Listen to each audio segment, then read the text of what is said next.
In 1821, the Halberg family, respected but reclusive farmers, go blind overnight. No medical cause is found. The local priest, physician, and town elders begin investigating. But as they dig deeper, they uncover a buried history tied to an older village curse, a forbidden burial site, and something that punishes those who see what must remain unseen. The morning silence was different that day. Not the ordinary hush of frost or fog, but a stillness that felt loaded, like the world was holding its breath. A silver mist hung low over the village of Greymoor, making everything look half-formed, as though the world itself had not yet decided whether to wake. The air was bitter and thin, the sun lost somewhere above a pale, trembling sky. Not even the crows stirred from their perches on the trees. It was the kind of silence that didn't invite peace, but promised that something had already gone wrong. Annetta Reed made her way down the dirt path toward the Halberg house with her usual Thursday basket of eggs. She was a weathered woman, thick of shawl and heavier of foot now in her later years, but still stubbornly reliable. Since the passing of her husband and 2 grown sons, she had lived alone near the chapel, dedicating her time to tending the sick and delivering supplies. Her hands were cracked from cold and soap, and her knees didn't bend the way they used to. But her eyes still worked, and so did her instincts. And this morning, those instincts whispered to her that something wasn't right. The Halbergs lived on the edge of Greymoor, just before the road dipped into the thickets beyond town. Their cottage was modest but well kept, with wooden shutters, a stone chimney, and ivy creeping up one side like old veins wrapping bone. Normally, smoke would puff merrily from the flue, and one of the children might be seen chasing a chicken around the coop. But today, the windows were dead with frost.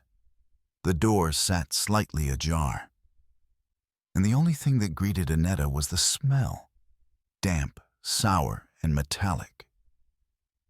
She paused, calling out, "Marta, it's Annetta." No answer. Not even the family dog barked, and he always barked. She approached slowly, the fog thickening around her like old cotton. A single boot print marred the front step. Her fingers brushed the wooden door, and it creaked open further under its own weight.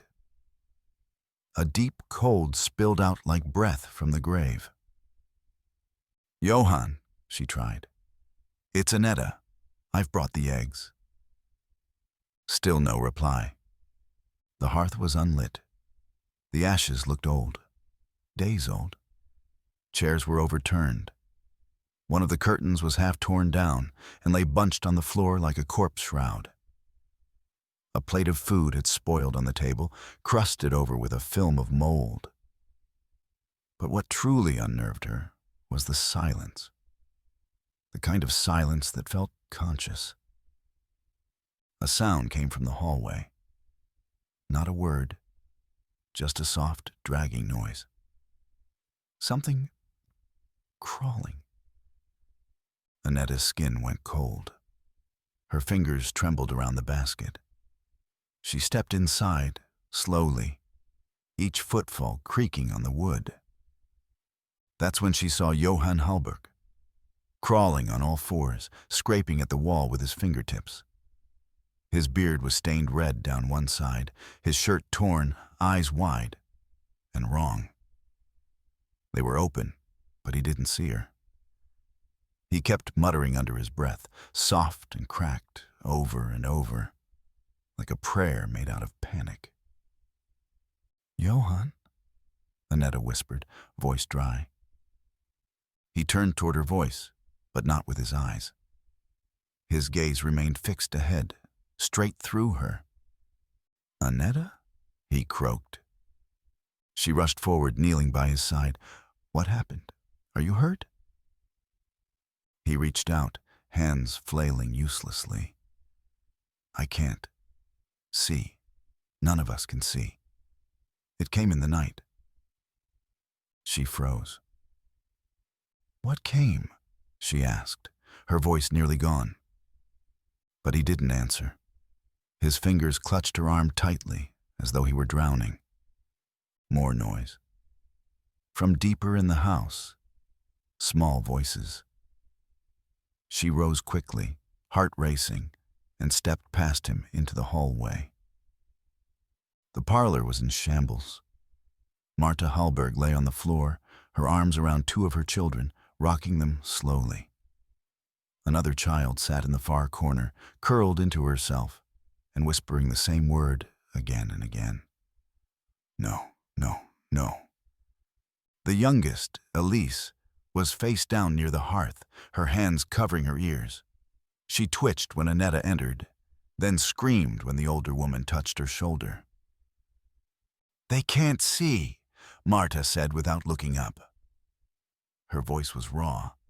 None of us can see. The light's gone. The light is all gone. Annetta dropped to her knees again.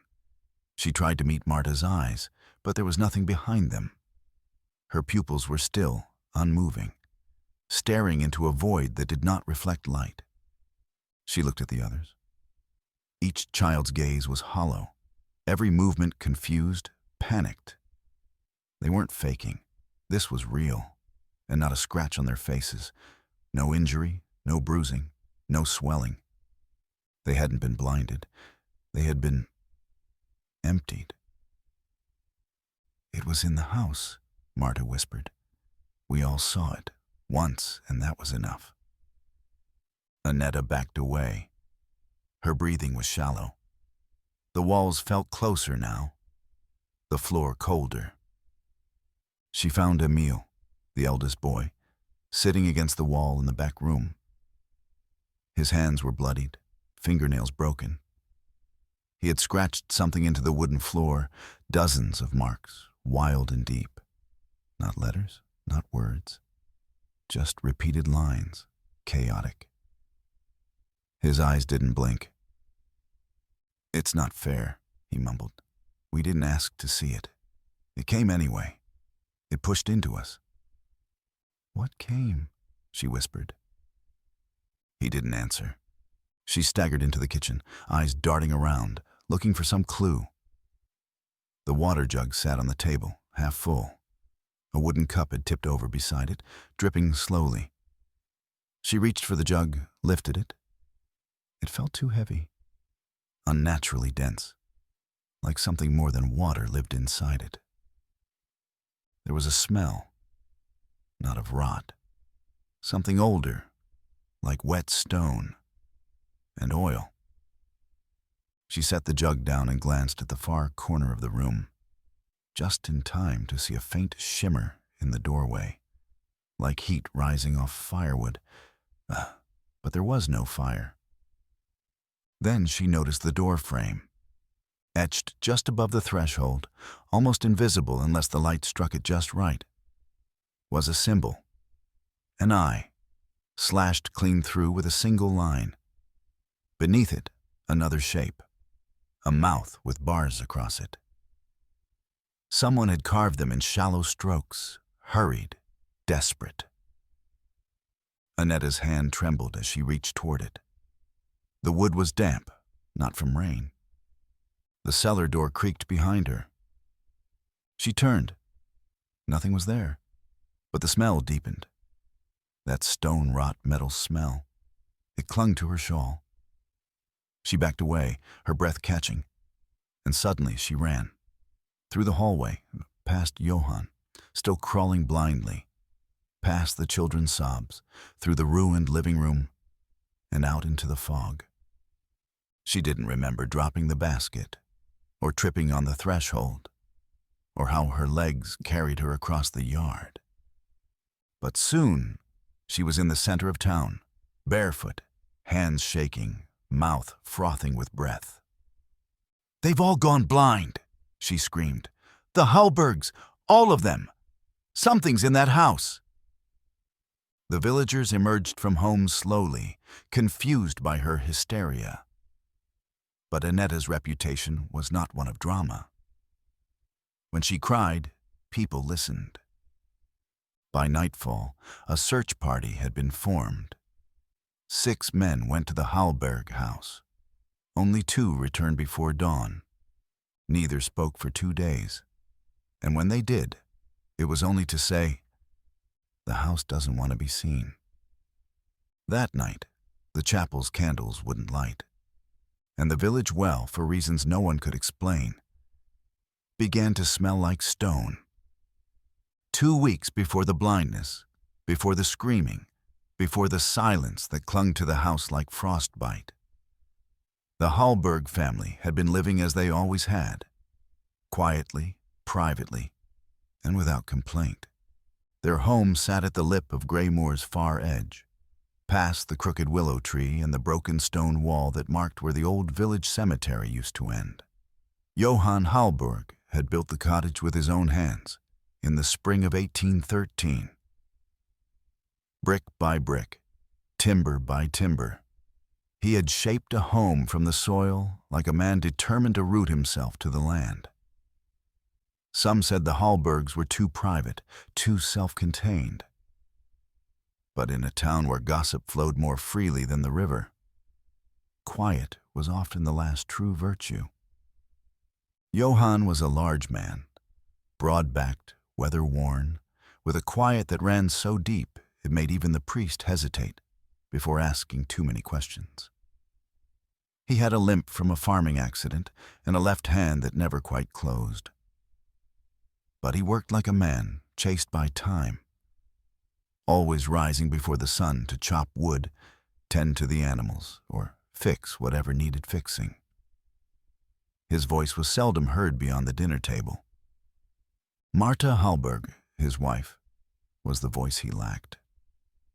Sharp-eyed and soft-voiced, she was known for her herbal teas and strange knowledge of poultices, passed down from her mother and her mother's mother before her. The villagers said she had forest wisdom, that she could cure a sick lamb or a twisted ankle with roots and murmurs. She never confirmed or denied it. She only smiled, said little, and listened more. Their 6 children were rarely seen outside the boundaries of their land. Emil, the eldest at 18, had his father's eyes but his mother's silence. Ingrid, 16, was more social but shy around strangers. Then came Carl, Thomas, Elsie, and finally little Agnes, just 6 years old, with hair like hay and a laugh like wind chimes in the orchard. They tended the animals, mended the fences, stacked the firewood. They lived by the soil and rarely looked beyond it. On the 2nd Sunday of November, the well began to dry. It had never happened before, not in the 8 years that they'd lived on the land. The water had always been cool and plentiful, even during droughts, but over the last week, it had grown sluggish. By the end of the Sunday, Johann had to lower the bucket twice as far. By Monday, the rope was scraping the very bottom. "There's a spring deeper down," Johann muttered, inspecting the well at dusk. "Maybe it's shifted." He didn't like digging deeper. Wells had memory, his grandfather used to say. But water was life, and winter was coming. With Emil's help, he began removing the stones around the edge, widening the shaft. The work was slow and cold, the stones stiff with frost. On Tuesday afternoon, the spade hit something that wasn't stone. It made a dull, wet sound. Johann cursed and pulled it up. A curved shape, brittle and yellowish, fell into the pale light. Bone, large, human. At first, he thought it was an old animal, perhaps a boar. But then Emil found the second one, a femur, then a jawbone with several teeth still intact. The father and son stood in silence, staring at the dirt. Johann didn't say anything. "We should tell the pastor," Emil murmured. Johann shook his head. It's old. It's nothing. They worked in silence for the rest of the afternoon, placing the bones in a burlap sack and setting them aside behind the shed. That evening, at dinner, Marta noticed something in her husband's expression. The way he sat stiff, eyes distant. What was it? She asked. Johann didn't answer, but Emil did. Bones, he said quietly. Human, I think. Marta's spoon clinked softly in her bowl. The room fell still. Where? She asked. In the well, Johann said finally. No one spoke for a moment. Then Marta said simply, Cover them. And they did. The next morning, Johann laid fresh stone around the widened well. The water had returned, clearer than ever. It glistened in the morning light. The family drank it without comment. And though Emil hesitated, he followed his father's lead. The bones behind the shed were not spoken of again. That night, Marta couldn't sleep.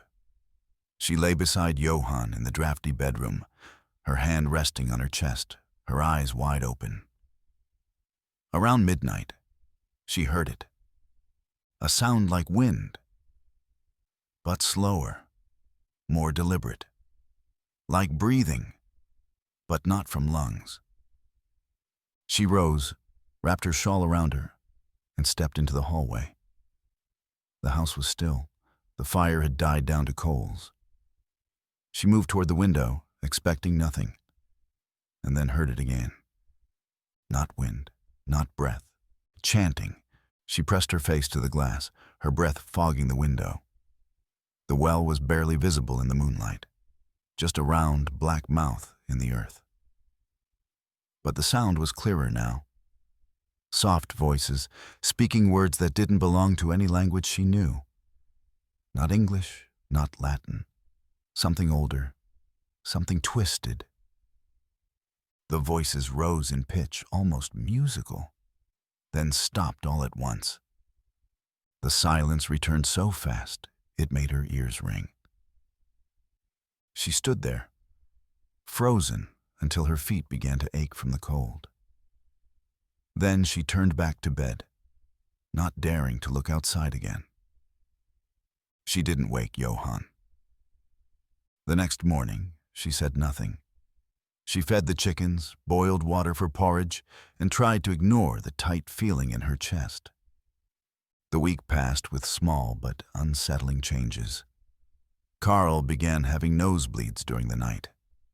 Little Agnes complained that the well water tasted like teeth. Marta dismissed it at first, just children imagining things. But one afternoon, she caught Ingrid standing at the edge of the well, eyes closed, humming a tune that Marta didn't recognize. "What are you doing?" she asked sharply.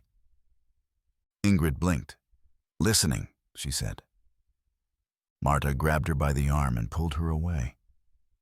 That night, she took the burlap sack of bones and buried it beneath the old oak tree behind the house. She didn't pray. She didn't light a candle. She just dug until her hands ached, lowered the bag into the hole, and covered it with dirt. The next night, she heard the chanting again.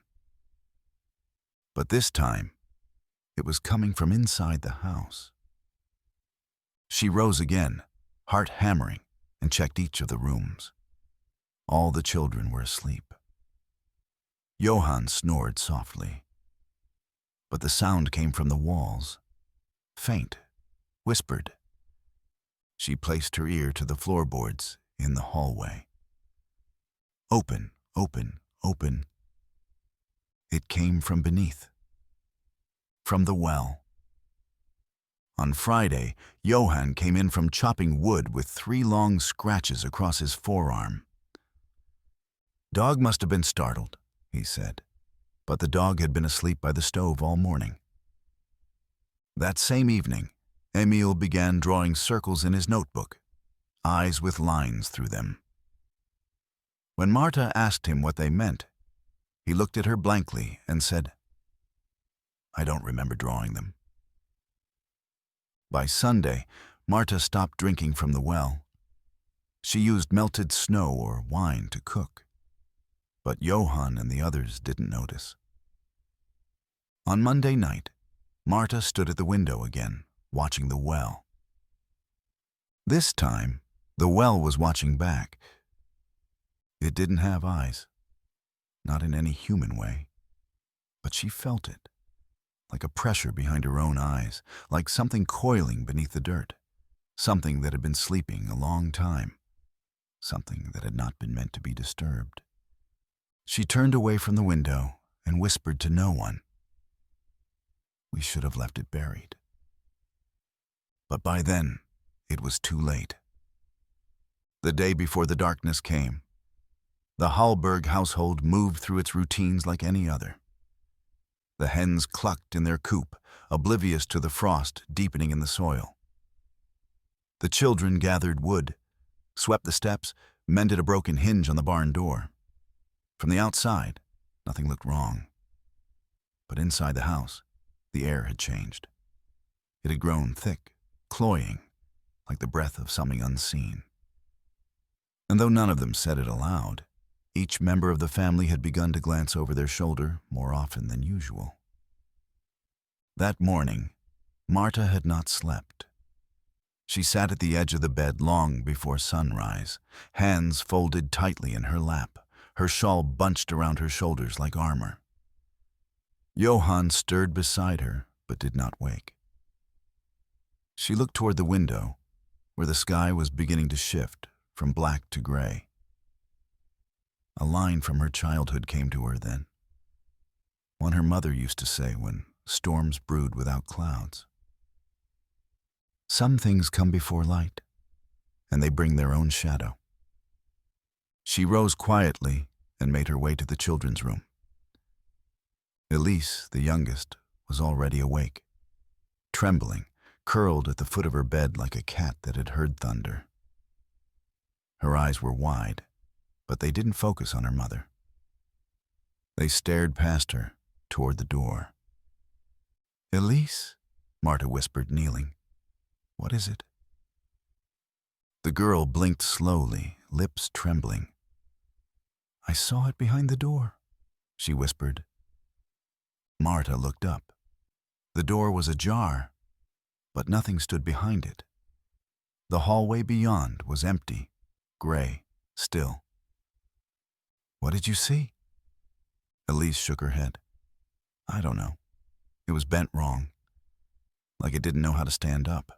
It looked at me, not with eyes, with everything."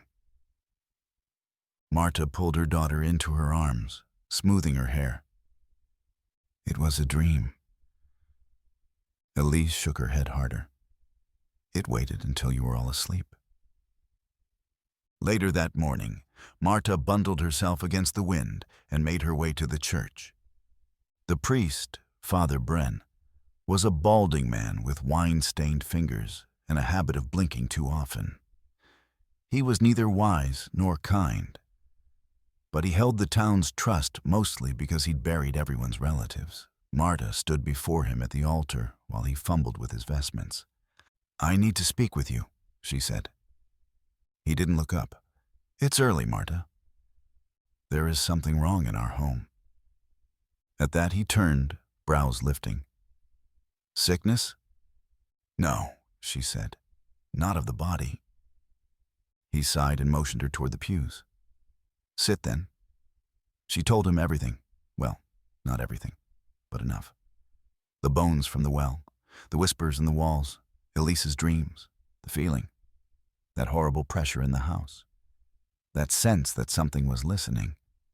Father Bren waited for her to finish, then stood, brushing his hands against his robe. "You've always been a superstitious woman," he said. "Your mother too, if I recall. Forest wives, the both of you."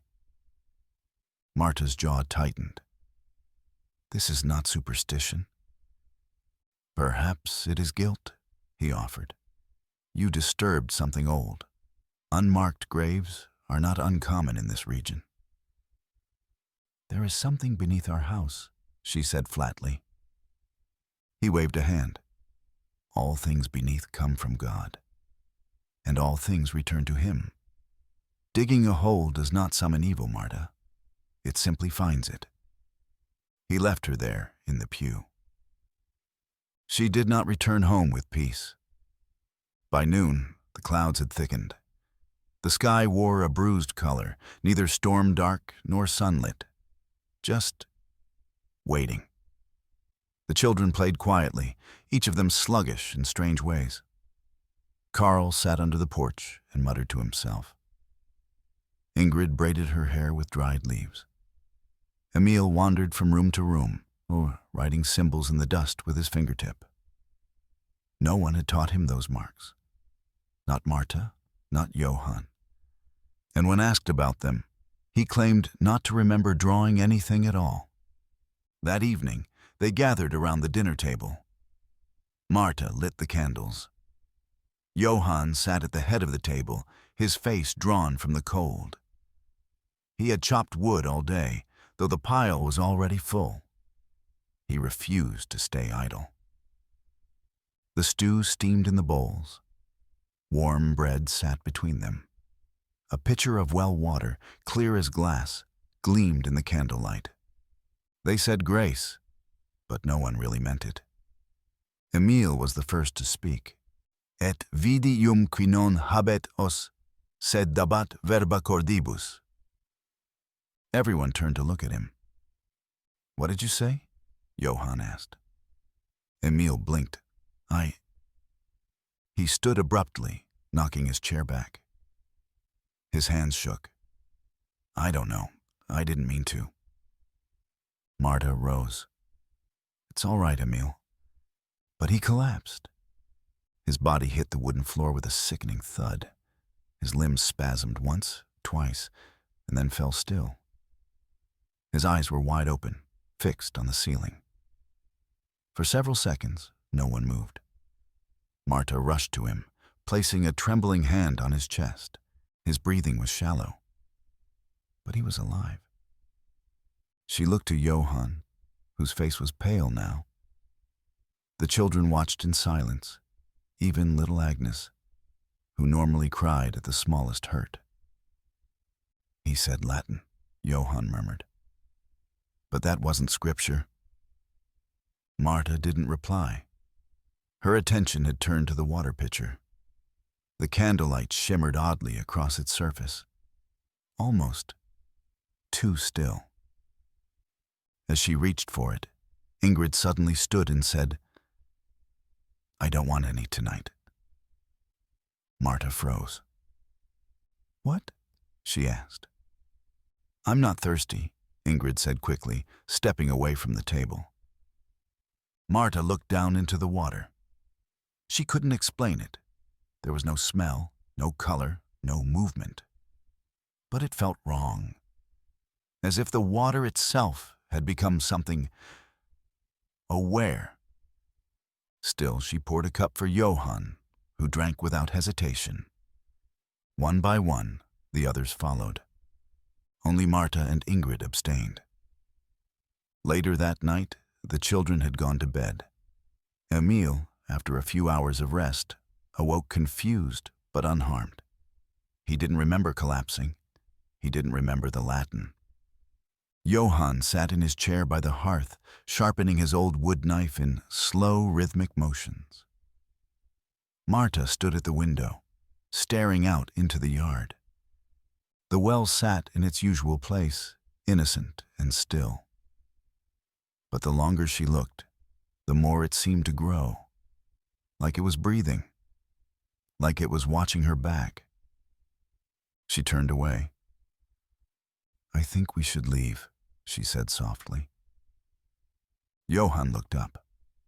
For a few days, she added quickly. Visit my sister. The girls haven't seen her in years. Johann said nothing. He went back to sharpening. They went to bed in silence. Somewhere deep in the night, Johann stirred. The fire had gone out. The bedroom was nearly black, save for the faint moonlight slipping through the curtains. Marta breathed softly beside him, curled toward the wall. He shifted, the blankets heavy with frost. And then he felt it. A hand, cold, thin, wrong. It brushed across his cheek like spider legs, soft, curious, lingering. His body froze. His breath caught in his throat. He reached for the oil lamp by the bedside, fumbling, fingers numb. He struck the match. The room was empty. No one stood near the bed. Nothing moved in the corners. But the skin on his cheek burned, as if something had touched it and left its mark. He looked at Marta, but she was still asleep, unmoving. Then he looked at the door. It was open. He was sure, absolutely sure, he had shut it before lying down. He rose from the bed and crossed the room slowly. The floor creaked beneath him. The hallway stretched out, gray and quiet. He peered down it, half expecting a figure, some impossible shadow, but nothing came, only the stillness, and that growing sense that something had been in the room with them. He shut the door, locked it, returned to bed and lay awake for hours, eyes fixed on the ceiling. He never told Marta what he felt that night. But by morning, it wouldn't matter, because they would all be blind. The summons arrived just after dawn, delivered by a boy on horseback, his eyes red from cold and fear. The note was brief, scrawled in a hurried hand, ink smudged along the edges. Dr. Alwyn. An emergency in Greymore. Entire family afflicted with sudden blindness. No injuries. Come at once. Dr. Elias Alwyn read the message twice before folding it carefully and placing it in his coat. The fire in his hearth had barely taken that morning, and frost clung to the corners of his study window. He stared into the gray light for a moment longer than necessary, then sighed, poured himself a cup of boiled water, and prepared his bag. He'd heard of Greymore, a small village east of the marshlands, older than its own roads. He had passed through once as a student. Foggy hills, quiet people, a sense that the place refused to age. The sort of village that didn't ask for help unless it had no other choice. By midday, he had arrived. The Halberg house stood just where the road dissolved into mud and frost, its roof dusted in white, the shutters half closed. A few villagers waited near the fence line, silent, faces pale. They parted as he approached. "They haven't moved much," one woman whispered. "They don't eat, don't drink, just sit and mutter." Dr. Alwyn gave her a nod, though he had no words to offer. He stepped through the gate, his boots crunching on frozen earth, and knocked once before entering. The cold hit him first, not just physical cold, but an absence, a house gone hollow. Inside, the family sat where they'd been found, scattered in chairs, on rugs, against walls. Johann Halberg rested in the parlor chair, staring forward with eyes that did not blink. Marta sat beside him, hands clasped, lips whispering a prayer that looped without pause. The children were grouped near the hearth, which remained unlit. Emil drew on the floor with a broken bit of coal, eyes wide, motionless.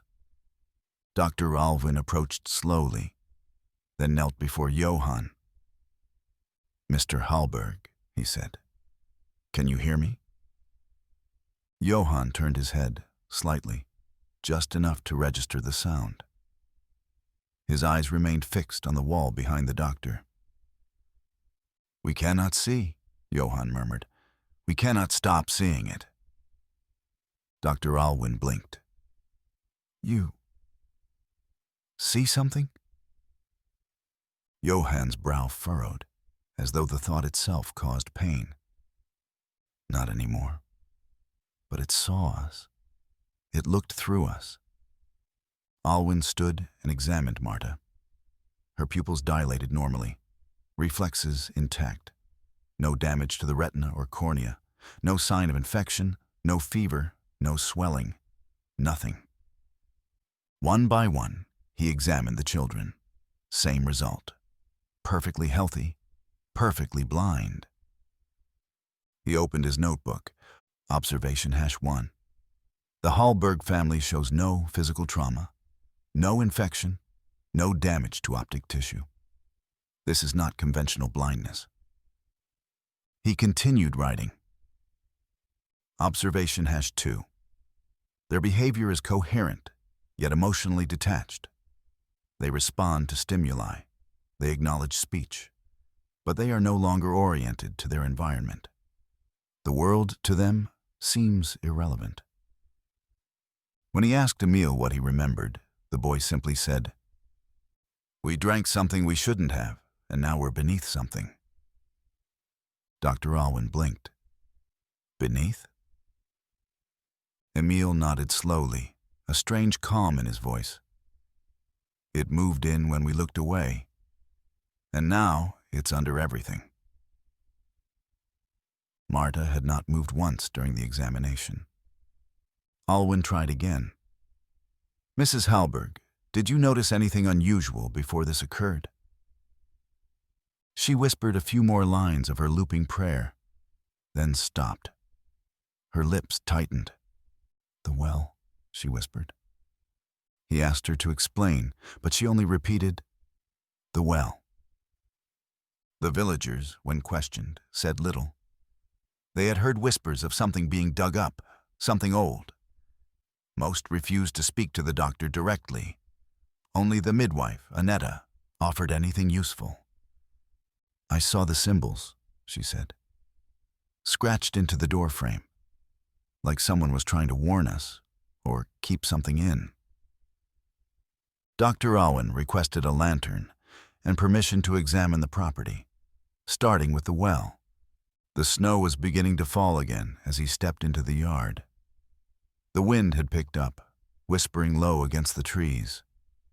The well sat like a black eye in the earth, covered loosely with a flat stone and coil of rope. He lifted the cover and peered down. The air that drifted up was colder than it should have been. He lowered the lantern, watching the light fall down the shaft. Stone walls, damp and moss-dark. Water shimmered at the bottom, still and smooth. But as the flame neared the surface, it flickered violently. He blinked. For a second, only a second, he thought he saw a shape just beneath the waterline. Staring up, he leaned closer, straining to hear. That's when the whispering began. Not from below, from behind him. He turned sharply. No one was there. He stood perfectly still. Then the whisper came again. Closer this time. But it didn't come from the air. It came from inside his ears, as if bypassing sound entirely. He gripped the stone edge of the well. Dr. Alwyn. His name. Spoken in a voice he did not recognize. Low, genderless, soaked in breath. He stepped back from the well, heart pounding. Returning inside, he shut the door harder than he meant to. The villagers looked at him with expectant faces. He said nothing. Later that evening, he wrote, Observation #3. The well is not natural, or rather, it was once. But something within it has changed. I do not believe it is the water. I believe it is the space itself. Observation #4. The family's blindness is not sensory failure. It is a rupture, a severing. Their eyes are fine, but their perception has been diverted elsewhere, as if whatever they saw took their ability to see anything else. He paused, then added, "They are blind, but not to everything. I believe they are still seeing, just not this world." That night, he attempted to sleep in the guest room, but the house would not let him. Scratching sounds came from beneath the floorboards, whispers between the walls. Once, the bedroom door creaked open by itself. He shut it, locked it, and still, just before dawn, he felt breath on his cheek. When he woke, the mirror across the room had fogged over. 4 long finger marks were drawn into the condensation. He packed his bag. Before leaving, he approached Johann one last time. "Is it still here?" Alwyn asked. Johann didn't reply, but Marta did. "No, it moved." "Moved where?" She turned her face toward him, eyes empty. "Into us." Father Bren had not intended to return to the Halberg house. After Marta's warning and the subsequent panic in the village, he had convinced himself that the situation was medical, or perhaps hysteria, a shared delusion spurred by sickness and isolation. The doctor's notes, now whispered about among the townsfolk, unnerved him. But Bren clung to doctrine. Blindness was a curse only in parables, and demons belonged to metaphor. But something had shifted. The villagers would no longer go near the property. The doctor had left without a word. And Annetta Reed, the one woman whose stoicism was a rock in their community, had begun drawing her curtains during the day. When the chapel candles extinguished themselves a second time, Bren knew he could delay no longer. On the 4th day after the Halberg affliction, he returned to the house. He brought nothing with him but his Bible and a small crucifix. He told no one he was going. The villagers watched from windows as he passed. No one followed. Fog coiled in the yard like it had grown there. The trees around the property stood stiff, leafless, as if arrested mid-motion. A crow landed on the fence post and did not caw. Its silence was louder than a scream. Bren stepped inside. The house breathed. Not literally, but something in the timber, in the old wood, in the air between walls, felt animate. Alive in the way caves are alive. Not welcoming, not watching, waiting. The family remained inside, each in their place. Johann near the hearth, Marta in her chair, the children scattered, still blind, still murmuring. Only Emil raised his head when Bren entered. His voice was soft but steady. "You shouldn't have come." Bren approached him. "I came to pray." "There is no prayer for this." Bren opened his Bible, but the words felt hollow in his throat. He cleared his voice, beginning with a verse from John, but Marta began humming over him, low, tuneless. "Mrs. Halberg," he said. She turned her face slightly, not toward his voice, but as if following some vibration in the air. "It watches through the dark now," she said. He said nothing, closed the Bible, walked deeper into the house. The bedroom to the right was cold, unnaturally so. The window was sealed. No drafts.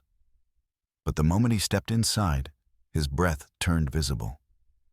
He rubbed his arms, lit a stub of candle, and moved slowly.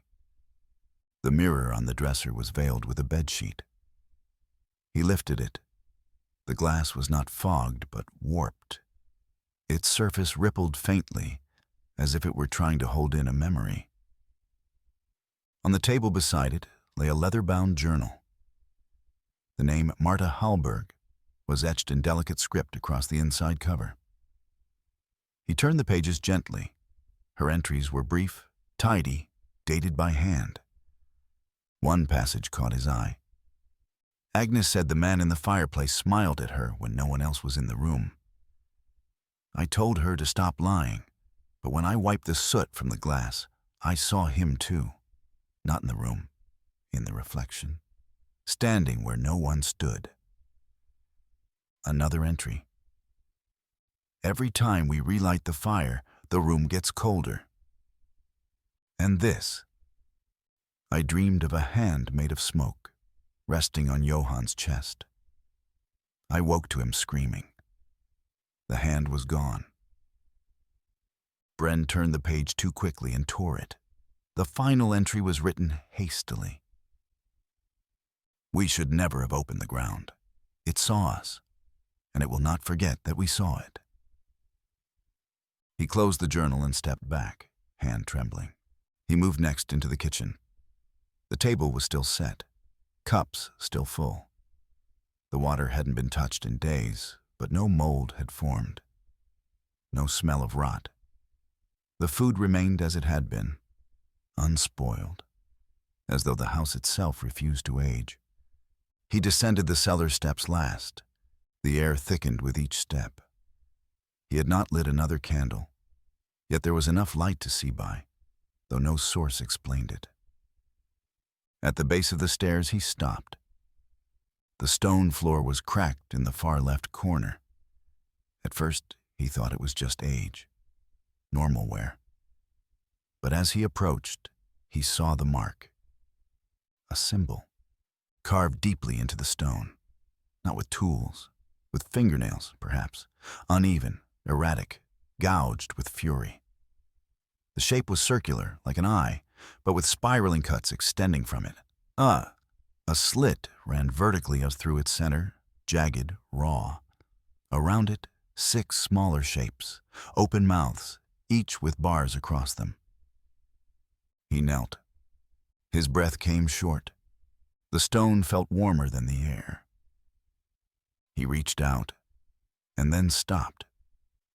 Not because of fear, because he heard breathing. It came from the crack itself, slow, deep. He stood backing away. He nearly fell climbing the steps again. Back upstairs, he turned to leave, but found himself rooted. Something in the parlor drew his attention. He returned to the hearth. Johann looked up as he entered. "Do you see it?" he asked. Bren said nothing. Johann gestured vaguely toward the chimney. "It watches through the soot." Bren peered in. The ashes were cold. The bricks cracked. The back of the fireplace, blackened with years of use, shimmered faintly.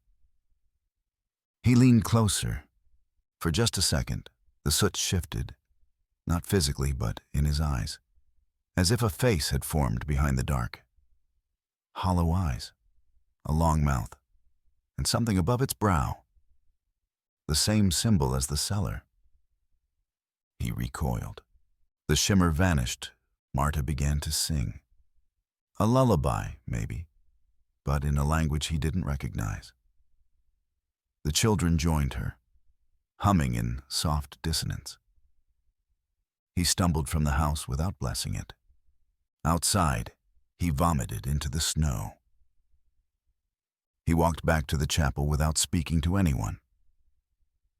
That night, he recorded only one sentence in his journal. "This house does not belong to time. It is an eye with a door." By morning, every candle in the chapel had melted into black wax.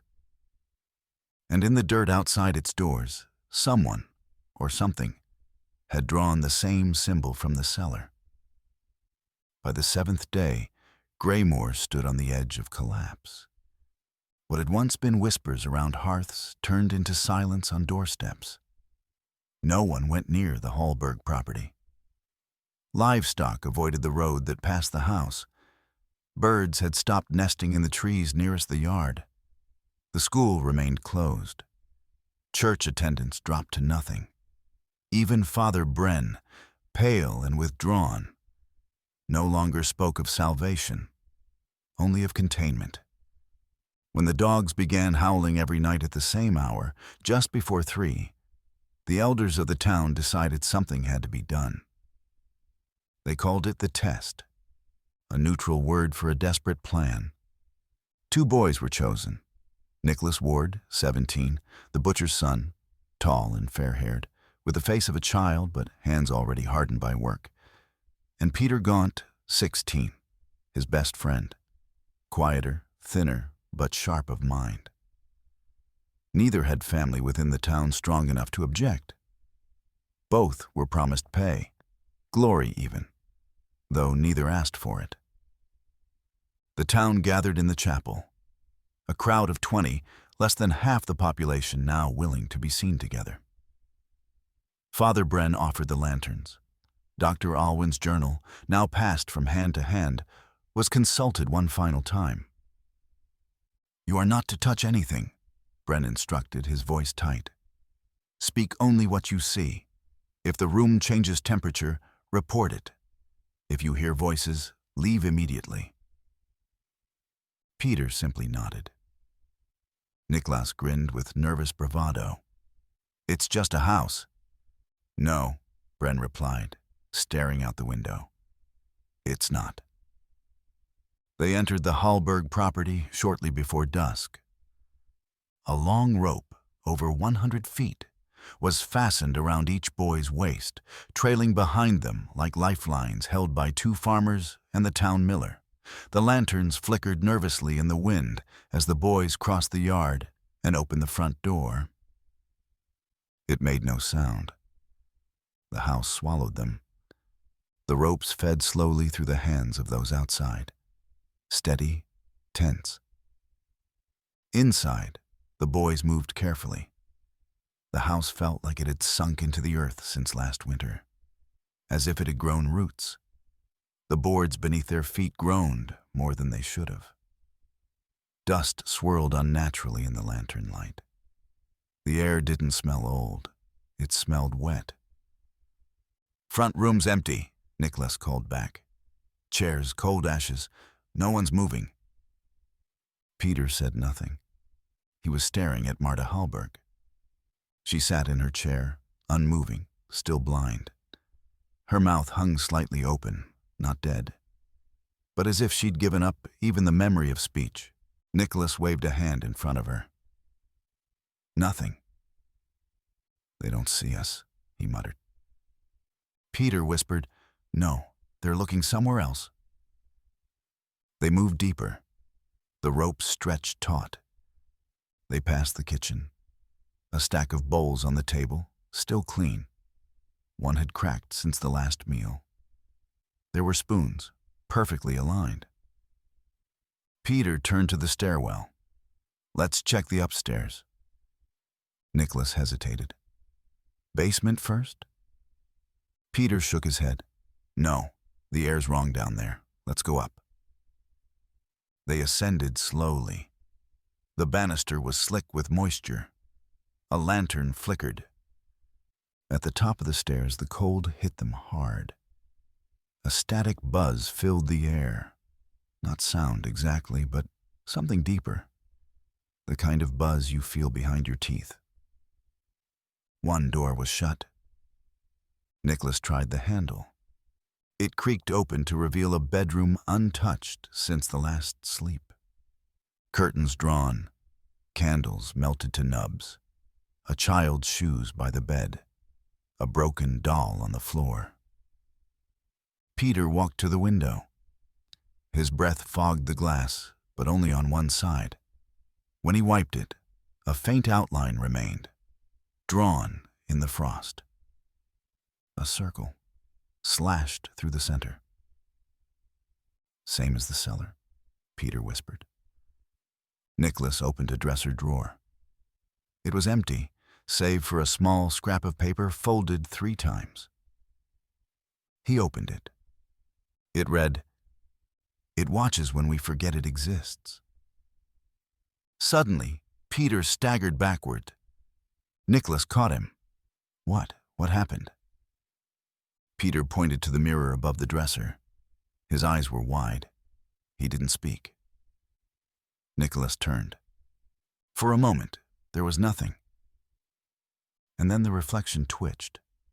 Not moved, twitched. As if the glass had flinched. As if it had just been caught doing something it wasn't supposed to do. Behind them, the closet door creaked. Nicholas stepped forward, heart thudding. He opened it. Nothing inside. Just dust. A single coat, long rotted. Peter leaned forward and whispered, "It's not that they were blinded." Nicholas turned to him. "What?" Peter's voice was shaking. "It's not that they were blinded. They were shown." Nicholas never saw what Peter saw, because in the next instant, the ropes jerked violently. Outside, the farmers shouted, pulling back. One lantern hit the floor. The ropes went slack for 3 heartbeats, then tightened again. Fast and hard, dragging through their fingers. They pulled, pulled, pulled. Nicholas came out first, unconscious, rope burns across his waist, face covered in soot, or maybe something blacker. His eyes were wide, too wide, pupils blown so large there was barely any white left. His chest rose slowly. Peter followed, moments later. But he was not the same. He was screaming. No words, just screaming. Raw, gurgling panic. The kind of scream a body makes when its mind has been crushed beneath something it will never understand. They took both boys to the chapel. Father Bren tried to pray over them. But the screams only grew louder. Nicholas died that night. His eyes never closed.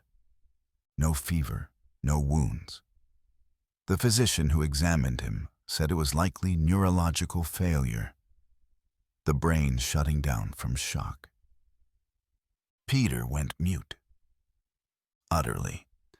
No matter how many times he was asked, coaxed, pleaded with, he said nothing. But he began to draw. With coal, with chalk, with ash from the hearth, circles, over and over, circles slashed down the middle, circles with crossed-out eyes, circles beneath arches that looked like domes or wells.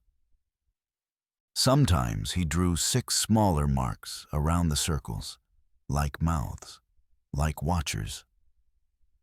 By the next morning, they found the mark carved into the church pews, that same circle, even though Peter had not left his bed. One villager, a teacher named Eloise, took it upon herself to speak to him gently. "Can you tell me what happened?" she whispered, kneeling beside his cot. Peter did not move. She tried again. "What did you see?" Peter raised his hand and pointed, not to her, but to the ceiling, to nothing. And then, very slowly, he closed his eyes and smiled. Not a happy smile. The smile of a man who knows something is behind you and knows you will turn too late. Eloise ran from the chapel. She never went back. By the week's end, half the village had left Greymoor entirely. The other half stopped sleeping. Dr. Alwyn had not intended to return. After the Halberg examination, the whispers, the mirror, the breath on his cheek, he had packed his bag with shaking hands and fled Greymoor before the frost could settle in his lungs. But something gnawed at him during the nights. A missing piece, a riddle unsolved. It wasn't curiosity. No, it was dead. He had glimpsed something impossible and walked away. That to him was a sin worse than madness. So he came back. With a journal in his coat, a satchel of tools, and a hired man at his side. Callum Brandt. A local farmhand with hands like tree trunks and a brain that rarely questioned what they were digging. Alwyn paid him double the usual rate. Brant never asked why. They reached the Halberg house just after first light. The ropes across the gates were still intact, tied by villagers who refused to speak of the place. Alwyn untied them and stepped onto the frozen earth. The family was no longer inside. After Nicholas's death and Peter's collapse, the Halbergs had been moved to an infirmary on the edge of town. Though they didn't respond to treatment. They simply sat, breathing, murmuring, listening. The house was still. No creaks, no wind. But the pressure in the air remained. Alwyn didn't enter. He headed directly to the well. Brant grunted behind him, hoisting the shovel. "This where we dig?" Alwyn nodded, pulling out his notes. He had reread Marta's journal, consulted 3 theological texts, searched archives for anything on the symbol carved in the cellar. One passage, found in the margins of a banned church ledger, had lingered. The ones who see must be sealed. If they cannot forget, the world must forget them. They began digging just to the side of the well base, where the stone lip met the frozen ground. The frost was stubborn, the earth resisting every stroke. But after an hour, Brant's shovel struck something hard. Not rock, stonework. They cleared more dirt. A flat slab, roughly 3 feet wide, sat embedded beneath the surface, covered in moss and soil, but clearly cut by hand. Symbols lined its edge. Alwyn knelt, brushing them clean with a cloth. Latin. He translated aloud. Ut videntes contisescant. He wrote it in his journal. May the seers be silenced. He swallowed. There's something under this, Brant said, tapping the slab. Hollow. Together they pried at the edges. The stone was not set. It was sealed. Bitumen lined the cracks. A seal meant to hold against time or against something worse. The first crack took effort. As the last chunk of seal gave way, the air changed instantly. The cold deepened, but not in temperature, in texture. Brant sat back on his heels, wiping sweat from his brow. You feel that? Alwyn nodded. It was like standing beside a door someone was about to open from the other side. They lifted the slab. Beneath it was a hollow space, circular, 5 feet deep, lined in stone. Bones filled the pit, but not scattered, arranged. A perfect ring of bones. Skulls placed with precision, jawless, hollow-eyed, all tilted upward as though staring into the eyes of whoever opened the door. Each skull had a small hole bored through the forehead. Dr. Alwyn's stomach turned. This was a ritual, an entombment. Brant said nothing. He crouched, reaching down to touch one of the bones. The moment his hand passed the stone threshold, something screeched. Not loud, but sharp, like metal dragged across glass underwater. Both men froze. The screech went on for several seconds, then stopped. Brant stood slowly. His nose had begun to bleed. You hear that? He muttered. Alwyn only nodded. They said no more. Replacing the slab seemed absurd, like trying to stitch closed a wound in the air. They packed their tools and returned to town in silence. That night, Brant went home and slept with a lantern burning. The next morning, his wife found him sitting on the porch, eyes open, blood dried beneath both eyelids. he was muttering. All of them looking up. By dusk, he was dead. No convulsions, no wounds, just dead. His eyes still open, his pupils gone cloudy. Dr. Alwyn attended the funeral. The priest refused to speak. No rites were read. Brant was buried without a marker. The grave was packed with salt. Per custom, a mirror was hung over the hearth to reflect evil away from the living. Alwyn didn't sleep that night. He sat in his study, writing furiously by lamplight, trying to understand. The well was never for water. It was a vault, built over a ritual, over a door. He reread the Latin. May the seers be silenced. The skulls, so precisely placed, suggested that the seers had not been simply buried. They had been positioned, as if watching the slab from below, as if they had seen something above, something that could not be described. And then silenced. He wrote again. This was not a burial. It was an imprisonment of knowledge, of vision. What did they see? As the candle dimmed, he felt something in the room shift. He turned toward the mirror above the mantel. His reflection blinked, but he had not. He rose, crossed the room slowly, heart pounding. He stared at his reflection for a long time. Then he whispered, "What did you see?" And for just a moment, his reflection smiled. But his mouth did not move. The red moon rose just after midnight, swollen and unnatural, casting a sickly crimson pall over the rooftops of Greymoor. Dogs barked until their throats gave out. Windows were shuttered. Lanterns were extinguished. No one in the village slept.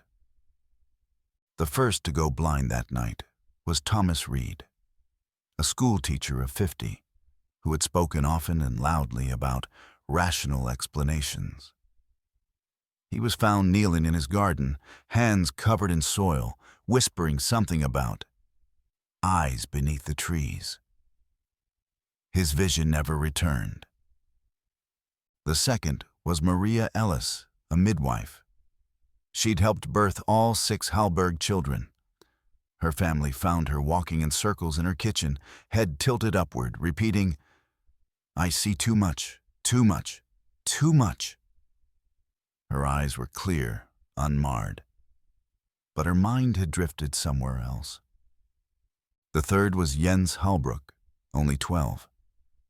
He had not left his house in days, yet in the early hours of the morning, he began screaming. "It came through the wall," he cried. "It touched my dreams." He collapsed. When his mother lit a candle, he was clawing at his own eyes. Dr. Alwyn was called to all 3 cases. The symptoms were identical. Eyes undamaged, irises dilated. No fever, no known toxin, no cause at all. Only silence. Blindness without physical injury. Each patient claimed, not that their vision had gone, but that it had been taken. Alwyn returned to his quarters and began copying passages from Marta Halberg's journal by candlelight, hand trembling. She had written something weeks before the incident. They want us not to see, but also to remember. They need us for both. Eyes open, mouths shut.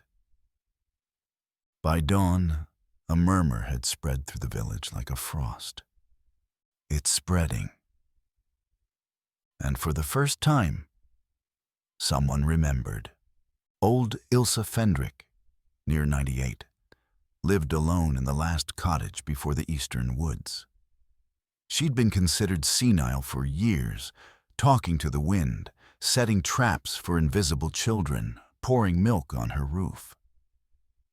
But when a neighbor came asking if she'd heard about the Halbergs, Ilse sat up straighter than she had in a decade. "It's back," she said. "What is?" "The thing in the ground." "What thing?" Ilse's eyes went distant. "Last time it came, we buried it with the others, the first ones. They screamed and clawed and drew circles in the dust. We walled up the house, burned the books. We made them forget. Because remembering makes it come again." Word of her muttering reached Father Bren, who came to question her personally. When asked what she meant by "we made them forget," Ilse only replied, "You never wonder why our town has no written records before 1800? That evening, Father Bren decided the Halberg house had to be destroyed. No vote, no consultation, only fire would do now. He gathered dry hay, oil, and 5 villagers who still had the courage to walk the main road. When they reached the Halberg property, the house sat perfectly still. No wind, no bird song, just the outline of a building that had stopped decaying.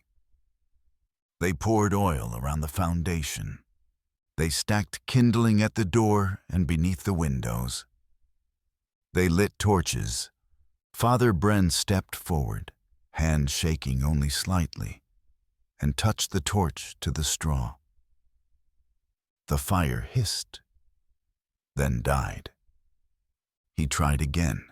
This time, the straw blackened at the edges. But no flame caught. Another torch, another try. Nothing. The wood refused to burn. Bren threw his torch against the wall in rage. It struck the shutter and fell, snuffed like a candle. One of the men muttered, "It's already not of this world anymore." They left without speaking further. Back in the infirmary, Marta Halberg stirred in her cot for the first time in 3 days. Her hands had grown skeletal. Her hair had grayed at the roots in hours. The nurses had begun using salt water to bathe her because clean water turned sour in her presence. Dr. Alwyn stood at her side, clipboard forgotten at the foot of the bed. "Marta," he whispered, "if you can speak, speak now." Her eyes fluttered, then opened, but they did not look at him. They looked through him. She reached up and her hand touched the air beside his face, like she was smoothing something unseen. Then she whispered, "It wanted to be known." "What does?" "The one behind the well. It was put there by those who saw the end. Who saw too much? The seers. They built it a prison, but not strong enough." Alwyn leaned closer. "Why now? Why is it waking?" Her voice grew dry, weaker with every word. "Because we uncovered what should remain buried. Because the dreaming broke its sleep. Because the boy drew its name." "What name?" Marta's lips trembled. Blood gathered at the corners of her mouth. "Not a name, a shape, a door, a face that doesn't blink." Her head rolled slightly to the side. She whispered, almost inaudible, "You only go blind. Once it sees you back." Her breath stopped. A nurse rushed forward, hand on her neck, then shook her head. Marta Halberg had died.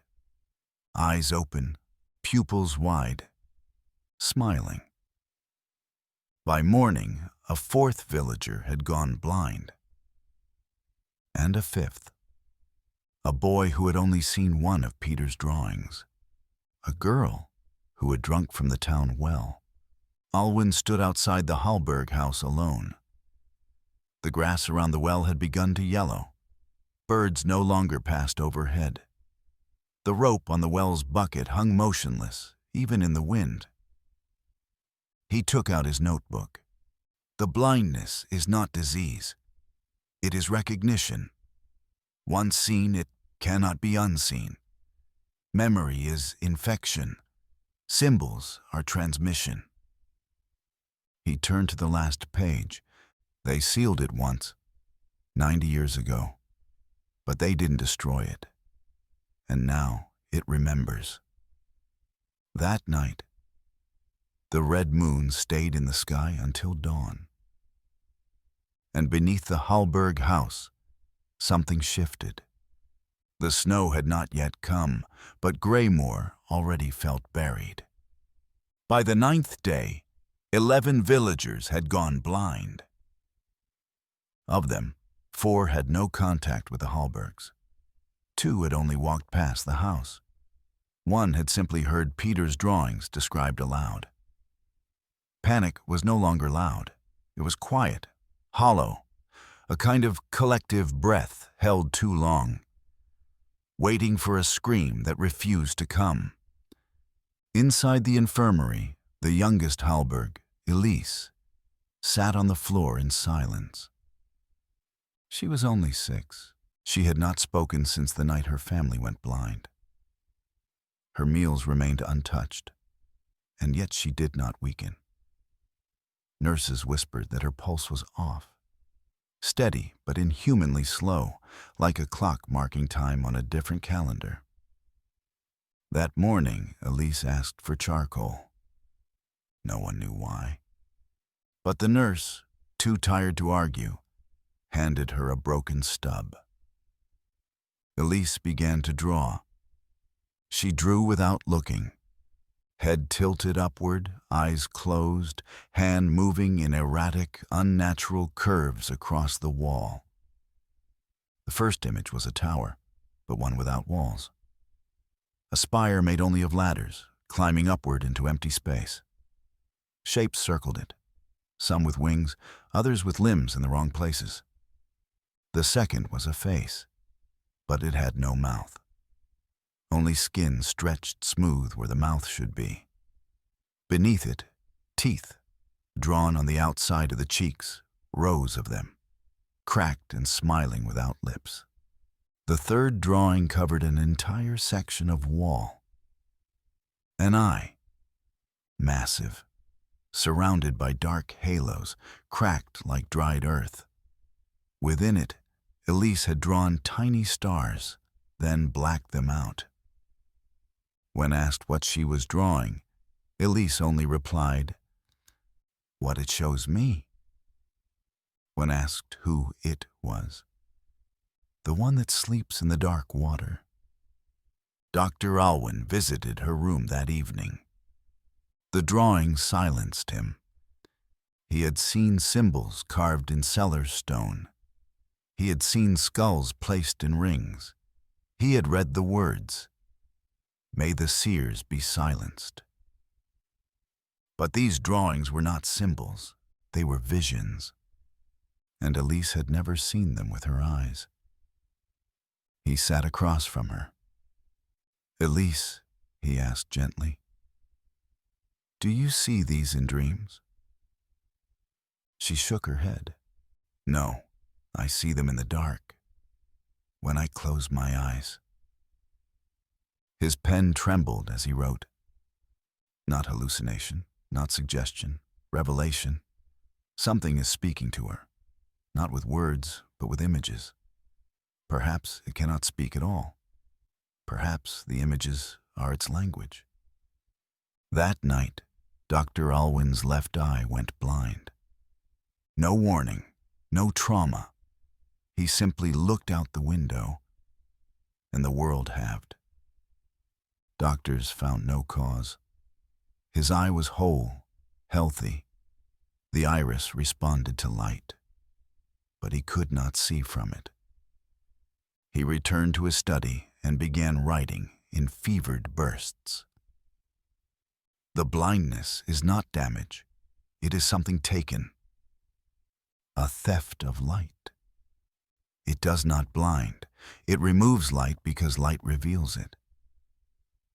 In the mirror, His reflection remained whole. But once, just once, his reflection smiled before he did. He covered the mirror. The following morning, Elise asked for more charcoal. When none could be found, she used ashes from the hearth. Her next drawing showed a circle surrounded by figures with arms raised. One lay at the center, mouth open, eyes black. Beneath the drawing, she wrote, "Backward, it lives below." Dr. Alwyn visited Father Bren, who had stopped holding services. The chapel was locked and its windows dark. He found the priest in the back room, surrounded by books from banned monasteries and forbidden codices. Bren looked up, gaunt and unshaven. "It's not a demon," he said before Alwyn spoke. Alwyn blinked. "No?" Bren shook his head. "Demons tempt. They lie. They want you to sin, to burn. But this doesn't want anything. It just is." He pointed to a manuscript open on the table. An image. A ring of monks, blindfolded, kneeling around a well. One had removed the cloth from his eyes. He was weeping blood. Beneath it, in Latin, "Those who see it become it." Alwyn left the chapel with his second eye dimming. He returned to the infirmary one last time. Elise was asleep, her hands black with ash. The walls now fully covered. One final drawing. A face. Human, but twisted. The eyes were mouths. The nose bled upward. The hair was made of writhing hands. And in its chest, drawn deep with carved lines, was a mirror. He knelt beside her bed. "Elise," he whispered, "can it be stopped?" Her eyes remained closed, but her lips moved. Not stopped, only silenced. "How?" "No one looks, no one remembers." "And if we do?" She opened her eyes. They were black, not blank, filled. He staggered back, hand to chest. The room shifted. The world tilted. He collapsed against the wall and wrote his final words into his journal, dragging the pen across shaking paper. "There is no cure, only silence." The next day, Dr. Alwyn was found dead in his chair. Eyes open, blind. Mouth filled with ash. That night, the wind changed. The well moaned. And something far beneath the Halberg land stirred, sensing it had been seen again. Greymoor was no longer on any map. The war had moved the borders, and the borders had swallowed the roads. The last census marked the population at 12, though that number was now theory. Trains no longer stopped there. Travelers passed by without noticing the fork in the hill. Trees had overgrown the stone signs. Ivy choked the chapel. The well was not marked, but Professor Adler Weiss had found it. He had spent 3 years tracing scattered fragments, regional medical reports, disputed parish documents, and a half-burned journal held in a locked drawer of the Viennese archive. Its final line haunted him. "There is no cure, only silence." Now, in the bitter spring of 1921, he stood at the edge of what had once been the Halberg property. His assistant, Marta Kuhn, waited by the rusted gate. Weiss adjusted his coat, the wind tugging at his satchel. "Bring the camera," he said. The house was a ruin. Collapsed roof, broken beams. No door remained. Snow littered the floor like bones, but the foundation was oddly intact, and the chimney still stood, crooked and tall, casting a long shadow that stretched wrong in the morning light. No birds, no breeze inside the house's remains. Only that stillness, the kind too complete to be natural. "This is it?" Marta whispered. Weiss nodded. He stepped forward, over the threshold, careful not to touch the walls. He pulled a notebook from his coat and scribbled, "Structure inoperable. Rot arrested. Atmospheric pressure irregular. Odor, charcoal, wet stone, iron." In the center of the ruin, the floor dipped, just as the old map had shown. The well, still whole. Its stones had darkened, weathered smooth by time and silence. The rope was gone. No pulley remained. Yet, as Weiss peered over the edge, his breath caught. A light glowed below. Faint. Faint as a dying breath. But real. One candle, lit, unmoving. Its flame did not flicker, as if protected by glass. He stepped back. "It's impossible," he whispered. Marta came beside him. She saw it too. "Professor, what does it mean?" He swallowed. Something below still breathes. They made camp outside the ruins that night. Weiss reread every scrap he'd gathered. Dr. Alwyn's partial journal, the reproduction of Elise Halberg's final drawing, the translated Latin. "May the seers be silenced." He reviewed the medical records. Sudden blindness, but no physical damage. He reviewed the symbols. Eyes with lines slashed through them, circles repeated in chapel stone and cellar walls.